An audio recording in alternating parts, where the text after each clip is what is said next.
Hello, you're watching TVP World Talks. I'm Jan Śrowiński. Australia has launched a new initiative designed to have kids jump back into real life instead of scrolling through social media. Anyone under the age of 16 will now be banned from using social media platforms, but many questions still remain. Will this plan succeed? Is enforcement of the ban truly foolproof? And will it achieve the desired results in the broader social sense? Joining us here today is Matthias Kettemann, Professor of Internet Law at the University of Innsbruck. Hello and welcome to TVP World. Hello. So do you think this is the right way of reducing screen time, or will it end up as being another noble experiment, perhaps? I think it's the wrong way to go. Prohibitions are feeble attempts to solve complex issues. Rules are important, and we have good approaches towards making sure that children are safe online. But prohibiting from accessing online social media doesn't work, and it actually violates their communication rights.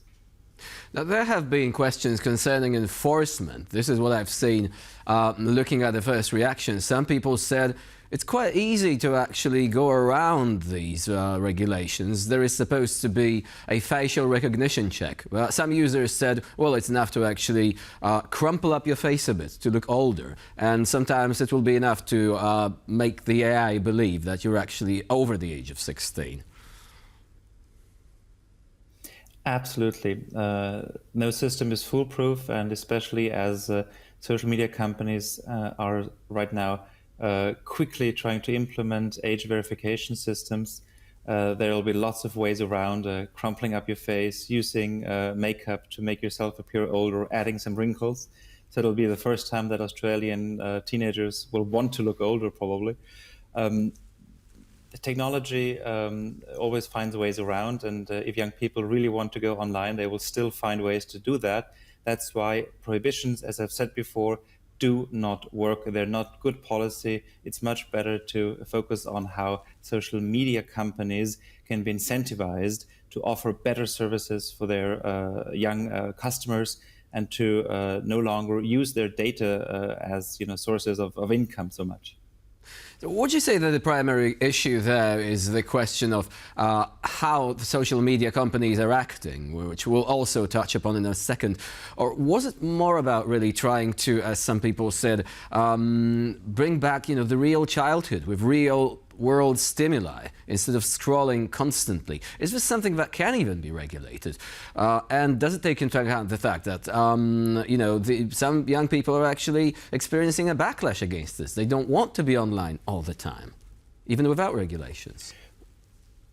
Right. Nobody forces them to be online, and it's really more of a question of having a good childhood. When you have to talk to your parents, you have to talk to your teachers, there are so many different ways to have healthy and meaningful young lives. Prohibitions never really work, and the backlash which we're seeing is something that states always like to prohibit things because it's so much easier than to actually interact with companies. And it's easier to say, we're going to do a blanket ban than to, as the European Union has done, than to force big companies to be more responsive to the challenges of young online use, reducing, how they use their data, making their systems less addictive. Why do we have to prohibit young people from using social media? Why not force companies to make their systems less of a threat? But that is a crucial question. It will actually bring us nicely into our second topic as well. Can you force these companies to do things in a different way than they want to? We've already had situations whereby the European Union wanted to impose penalties on big tech for a variety of reasons. Do you think big tech companies now becoming so strong that there is no way of influencing them because they will always hide behind either issues of freedom of speech or even behind the protection of the US government? So for what you're saying, of course, we want to have these companies respect certain standards.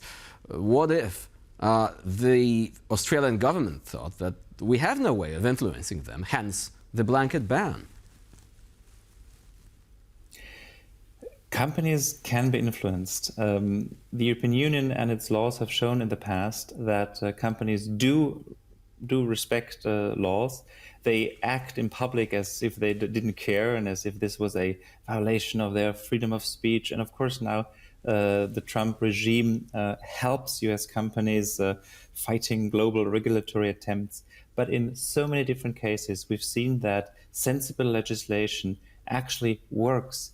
If you think about, the right to delete data online, the rights that we all have to know why our content might be deleted, or why our accounts might be deleted, all of those rights have been introduced by the European Union, and companies have, sometimes reluctantly, accepted and implemented them. Yes, in public they always fight those rules. But as we've seen also from the latest Commission fine against X, against Twitter, it is important to stick to your guns, to stick to the rules which we've given ourselves, and to force companies, even against political pressure, to make sure that our rights are respected. Now, what about the latest antitrust proceedings launched against Google, also, with respect to YouTube? This seems to be an interesting case because it touches upon the way companies are using our data to train AI models, and also the availability of that data through AI, which can hurt publishers, for example, through, all the summaries that, AI chatbots are able to generate without you accessing the article itself. Do you think that this particular attempt is going to be successful to rein in Google when it comes to these practices? I think we have no alternative but to try to rein them in. Publishers, media companies have been suffering a long time from the way that big tech uses their content, takes their content and makes money, but doesn't share any of that money. It's something that politicians, that the EU, that states have to consciously address by making sure that big tech doesn't just take the content, but doesn't return any money to those that actually produce the content. If you look at how search has worked in the past, Google led users to the content offered by TV stations, by media. Now the AI summary might make people just stop at where they're being presented with that, and they will no longer follow the links. That's a huge threat to anybody offering content, and absolutely the Commission and other states have to work against that trend of big tech that just takes content and doesn't give back anything to those actually producing the content. What about the AI training, training aspect? We've also had people complaining that as content creators, they were not able to object to the use of their content in the process of training AI models. Now, isn't that a bit of a Pandora's box? Because we do know that, AI is basically just scouring the internet for content they can train on.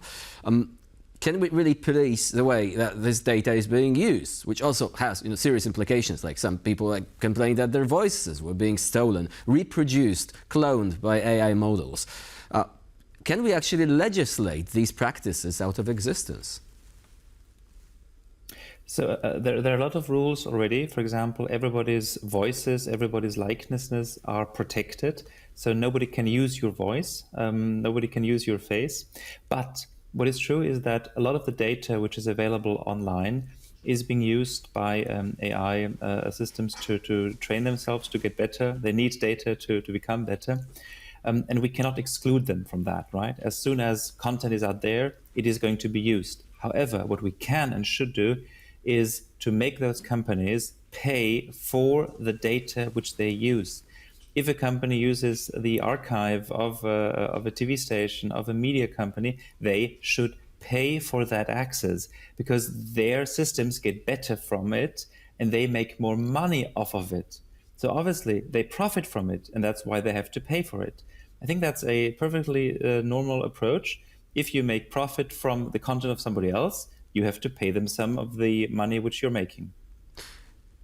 Isn't it a problem that some companies, which are not based in the US, not based in the European Union, but for example in China, might continue unscrupulous practices like that, perhaps concealing themselves beneath a layer of some sort of complicated legal structures, and still offer services which are going to be banned or restricted, and so effectively anything that we do is going to be driving the development of such business in countries like China, which will just ignore any sort of legislative attempts that we make.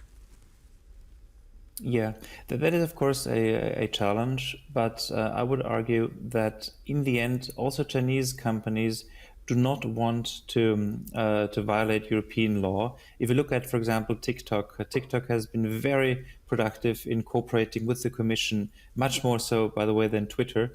In changing the way that its algorithms work and the way that it uses the data of young people, for example.